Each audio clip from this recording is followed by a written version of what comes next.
আমাদের সমাজে যে প্রবণতা আজকাল চলছে, আমি সব সময় বলি এবং এই কথা সমাজের আরো অনেকেই বলেন, যে আজকাল বিয়ে শাদী সাধারণত মানুষের সাথে মানুষের খুব কম হয়। বিয়ে হয় ময়দার বস্তার সাথে টাকার বস্তার। এক পক্ষ থাকে ময়দার বস্তা, আরেক পক্ষ থাকে টাকার বস্তা। অতএব ময়দার বস্তা খোঁজে, ময়দা না, টাকা না, বস্তা, মানে কত বেশি থাকে। ছেলে একেবারে দেখতে শুনতে কুশ্রী বিশ্রী, অনেক ফ্যাটি, সমস্যা, পড়ালেখা ভালো না, অনেক অসুবিধা, কিন্তু পয়সাটা আছে, মেয়ের বাবা রাজি। দাম্পত্য জীবনে অশান্তি লেগেই থাকে। আসলে কেন অশান্তি লেগেই থাকে, তার মূল কারণটা কি, তা আমরা আজকে শায়েখ আহমদুল্লাহ হুজুরের মুখ থেকে শুনবো। মোহতারাম হাজরিন, দাম্পত্য জীবনে যদি কেউ সুখী হয় তাহলে এই ব্যক্তি সুখী। একজন মানুষ ছাত্র জীবনে হয় খুব বেশি সুখী ছিলেন না, হয়তো তার ক্যারিয়ারটা খুব ভালো করে তথাকথিত সমাজ যেটাকে গড়ে তোলার কথা বলে সেরকম ক্যারিয়ার গড়ার সুযোগ তিনি পান নাই। চাকরি জীবনে হয়তো তিনি খুব বেশি মোটা অঙ্কের স্যালারি পান না, ভালো কোনো পদ পান নাই, প্রমোশন হয় নাই, কিন্তু ঘরে তার যে স্ত্রী আছেন, এই স্ত্রী তাকে অনেক ভালোবাসেন, অনেক তার কেয়ার করেন, মন খুলে তাকে স্নেহ করেন, মমতা দেন, তার সুখ দুঃখে তার পাশে থাকেন। আবার একইভাবে একজন স্ত্রী, তার জীবনে হয়তো অনেক অপ্রাপ্তি আছে। কত মেয়ে আমাদের এই সমাজে আছে যে বাবা দ্বারায়, মা দ্বারায় অবহেলিত, ভাই বোন দ্বারায় অত্যাচারিত, নানা দিক থেকে সে কষ্টে আছে, কিন্তু তার স্বামীটা তাকে কেয়ার করে, মহব্বত করে, ভালোবাসে, স্নেহ করে, তার যত্ন নেয়। এই মহিলার সমস্ত দুঃখ দূর হয়ে যায়, ঠিক না ঠিক? তার বেঁচে থাকার একমাত্র অবলম্বন তার জীবন সঙ্গী। অতএব নবী করিম সাল্লাল্লাহু আলাইহি সাল্লাম যে বলেছেন, আদ-দুনিয়া কুল্লুহা মাতা ওয়া খায়রুল মাতা'আদ দুনিয়া আল মারআতুস সালিহা, উত্তম জীবন সঙ্গিনী দুনিয়াতে যত মানুষের আনন্দের মাধ্যম হতে পারে, সুখের উপকরণ হতে পারে, এর মধ্যে সবচেয়ে বড় সুখের উপকরণ, আনন্দের মাধ্যম হলো, তৃপ্তির জায়গা হলো একজন ভালো জীবন সঙ্গিনী। একই কথা মহিলাদের জন্য প্রযোজ্য, তার জীবনের সবচেয়ে বড় প্রাপ্তি হলো একজন ভালো জীবন সঙ্গী পাওয়া, ঠিক না ঠিক? দাম্পত্য জীবনে যদি কেউ দুঃখী থাকে তাহলে তার শিক্ষা জীবনে সে অনেক ভালো করেছে, সবগুলো ক্লাসে সে ফার্স্ট ক্লাস ফার্স্ট হয়েছে, অনেক ভালো রেজাল্ট করেছে, কর্মজীবনে মাশাআল্লাহ অনেক বড় অফিসার হয়েছে, অথবা অনেক বড় ব্যবসায়ী হয়েছেন, সফল উদ্যোক্তা হতে পেরেছেন, অনেক পয়সা কড়ি কামিয়েছেন, সমাজে অনেক সুনাম সুখ্যাতি আছে, কিন্তু বাসায় বিশ্বযুদ্ধ লেগেই থাকে। এই লোকটাকে সমাজ তো পরের কথা, আমরা কোনো মানুষ এমনকি সে নিজেও কখনো নিজেকে সুখী ভাবতে পারে? মোহতারাম হাজরিন, অতএব দুনিয়ার জীবনে যেটুকুন সুখ আছে সেটুকুন সুখ যদি ভোগ করতে চান তাহলে দাম্পত্য জীবনে সুখী হওয়ার পথে আপনাকে হাঁটতে হবে। আল্লাহ তাআলা আমাদের সবাইকে দাম্পত্য জীবনে সুখী হওয়ার তৌফিক দান করুন। বেশিরভাগ ওলামায়ে কেরাম, বেশিরভাগ হুজুররা দাম্পত্য জীবনে অনেক বেশি সুখী আলহামদুলিল্লাহ। এবং এই সুখের যে রহস্য আছে সে রহস্যটা আজকে ফাঁস করতে চাই কোরআন এবং হাদিস থেকে। নম্বর 1, প্রথম কাজ হলো জীবনসঙ্গী নির্বাচনে সঠিক সিদ্ধান্ত নিতে হবে। সুখী দাম্পত্য জীবনের জন্য সর্বপ্রধান শর্ত এটি।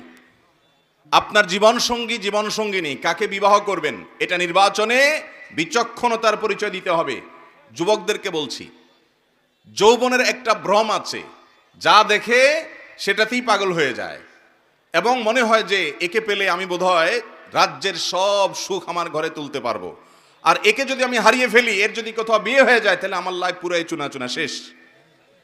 এরকম একটা রোগ যুবকদের মধ্যে আছে না নাই? এটা ইবলিস সৃষ্টি করে। এটা কে সৃষ্টি করে? ইবলিস সৃষ্টি করে। এবং আমাদের সমাজে যে প্রবণতা আজকাল চলছে, আমি সব সময় বলি এবং এই কথা সমাজের আরো অনেকেই বলেন, যে আজকাল বিয়ে শাদী সাধারণত মানুষের সাথে মানুষের খুব কম হয়। বিয়ে হয় ময়দার বস্তার সাথে টাকার বস্তার। এক পক্ষ থাকে ময়দার বস্তা, আরেক পক্ষ থাকে টাকার বস্তা। অতএব ময়দার বস্তা খোঁজে, ময়দা না, টাকা না, বস্তা, মানে কত বেশি থাকে। ছেলে একেবারে দেখতে শুনতে কুশ্রী বিশ্রী, অনেক ফ্যাটি, সমস্যা, পড়ালেখা ভালো না, অনেক অসুবিধা, কিন্তু পয়সাটা আছে, মেয়ের বাবা রাজি। মেয়ের বাবা সবাই না, বেশিরভাগ।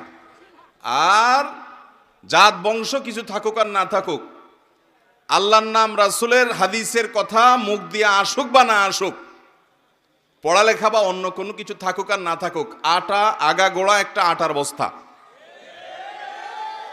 সাজগোজ করে আটার বস্তা বানিয়ে ফেলেছে। সেটার জন্য ছেলেরা অস্থির এবং পাগল, ঠিক না ঠিক? মানুষ খোঁজা হয় কম, মেয়ের বাবাও মানুষ কম খোঁজে, ছেলের বাবাও মানুষ কম খোঁজে। ভাইরা আমার, আজকাল ঘরে ঘরে অশান্তির একটা অন্যতম প্রধান কারণ হলো এটি, জীবনসঙ্গী নির্বাচনে আমরা ভুল করি। নবী করিম সাল্লাল্লাহু আলাইহি ওয়াসাল্লাম বলেছেন, ফাজফার বিজাতিদ দ্বীন। অনেক কিছু দেখেই মানুষ বিয়ে করে সমাজে, তুমি বিয়ে করবে দিনদারিতা দেখে।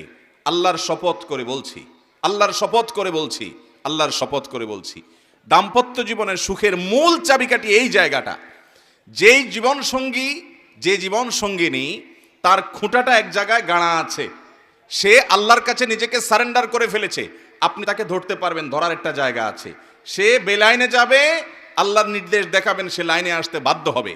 সে উল্টাপাল্টা করবে, আল্লাহর নিষিদ্ধ আপনি কোরআন থেকে দেখাবেন, সে আসতে বাধ্য হবে, কারণ তার খুঁটা এক জায়গায় গাড়া আছে।